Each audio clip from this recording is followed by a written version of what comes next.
रहीम। Dear students, मैं आपका physics teacher Mohammad Yusuf मुखातब हूँ। मैं आपको सुपीरियर कॉलेज चुंडा के लर्निंग मैनेजमेंट सिस्टम में खुशामदीद कहता हूँ।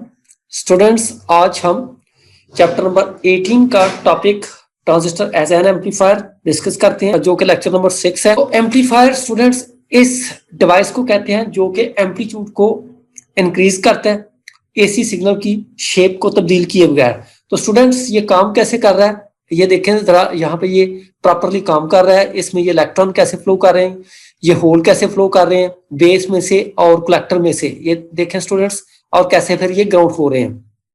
सर्किट डायग्राम इसकी तरह देखते हैं। यहाँ पर सर्किट डायग्राम में हमने ट्रांजिस्टर को यूज किया है as common emitter configuration. Common emitter configuration का मतलब यह है कि हमारे पास ट्रांजिस्टर के दो जंक्शन है, एक बेस एमीटर जंक्शन और दूसरा है कलेक्टर एमीटर जंक्शन। यहाँ पे एमीटर को हमने कलेक्टर और बेस दोनों के साथ कनेक्ट किया हुआ है। अब इस ट्रांजैक्शन को एक्टिव करने के लिए हमने इस जंक्शन को फॉरवर्ड बायस किया और इस जंक्शन को रिवर्स बायस किया है। इस मकसद के लिए ये दो बैटरीज हमने यहाँ पर कनेक्ट की हैं। ये वाली बैटरी बेस एमीटर जंक्शन को फॉरवर्ड बायस करती है, ये बैटरी कलेक्टर बेस जंक्शन को रिवर्स बायस करती है। तो यहां पर देखें स्टूडेंट्स, बेस और एमीटर के अंदर जो रेजिस्टेंस है ये RIE है।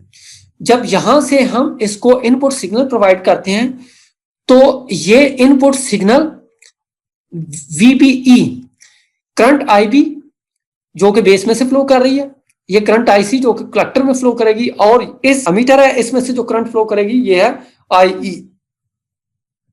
अब ये हमें आउटपुट हासिल होता है इस सिग्नल्स के नतीजे। अब ये जो करंट है IC और IB दोनों करंट्स के दरमियान जो रिलेशन है इसको नाम दे देते हैं करंट गेन। ये रेशो होती है between collector current to the base current. यहां से स्टूडेंट्स हम कलेक्टर करंट की वैल्यू जो फाइंड कर सकते हैं। RIE बेस और एमीटर के दरमियान रेजिस्टेंस है। अब स्टूडेंट्स, ओहम्स लॉ के मुताबिक VBE यानी इनपुट वोल्टेज जो प्रोवाइड की है ये IB RIE के बराबर है, और यहां से IB की वैल्यू आती है VBE ओवर आ जाती है RIE। तो यहां पर ये VB की वैल्यू वहां IC वाले रिलेशन में पुट करके तो ये IC की वैल्यू जो है हमने कैलकुलेट की है। अब स्टूडेंट, ये जो हमारे पास आउटपुट लूप है, इस लूप के ऊपर किरचॉफ्स वोल्टेज रूल अप्लाई करते हैं। Sum of all potential change across a close loop is equal to 0, ये होता है हमारे पास। अब यहां से स्टार्ट करते हैं। ये वोल्टेज, इसमें जितनी वोल्टेज ड्रॉप होगी IC RC, और इसमें जो वोल्टेज ड्रॉप होती है VCE, ये किसके बराबर आ जाती है? ये VCE के बराबर आती है, VCC के बराबर आ रही है। अब ये वाली जो वोल्टेज है इसको जरा देखते हैं। यहां पर IC की वैल्यू को पुट करेंगे, जो हमने ये निकाली हुई है, ये वाली वैल्यू IC की यहां पर पुट करेंगे तो ये रिलेशन हमारे पास ये बन जाती है। अब स्टूडेंट, बेस पर जो हमने सिग्नल प्रोवाइड किया था VBE, इसको इंक्रीज करते हैं। जब सिग्नल इंक्रीज करते हैं तो ये सिग्नल बन जाता है VBE plus delta V input. यहां से सिग्नल को हमने थोड़ा सा इंक्रीज किया है, जिसके नतीजे में बेस में से जो करंट फ्लो कर रही है इसकी वैल्यू भी इंक्रीज होगी। ये जो कलेक्टर करंट है IC, इसकी वैल्यू भी इंक्रीज हो गई, और जो हमें यहाँ पर आउटपुट मिलेगा तो ये आउटपुट भी हमें ज्यादा मिलेगा पहले के मुकाबले में।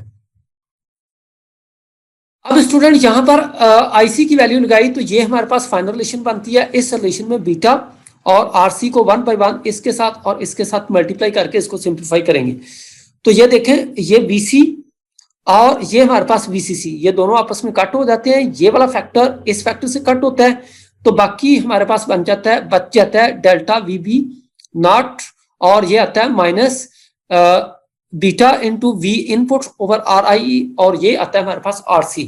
यहां पर ये जो डेल्टा इनपुट है इसको उठा के जब दूसरे साइड पर लेकर जाते हैं तो उधर जाकर ये डिवाइड हो जाएगा।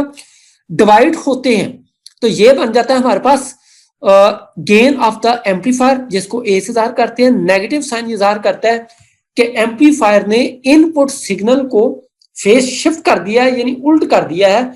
उसका जो पॉजिटिव हाफ साइकिल था उसको नेगेटिव हाफ साइकिल में तब्दील कर दिया है, और नेगेटिव हाफ साइकिल को पॉजिटिव हाफ साइकिल में चेंज कर दिया। जबकि यहां पर ये जो फैक्टर है, जो ये फैक्टर शो कर रहा है कि जो हमारे पास गेन है इसने इनपुट सिग्नल को एम्पलीफाई कर दिया, इंक्रीज कर दिया है। तो स्टूडेंट, आज का टॉपिक कंप्लीट हुआ। Thank you.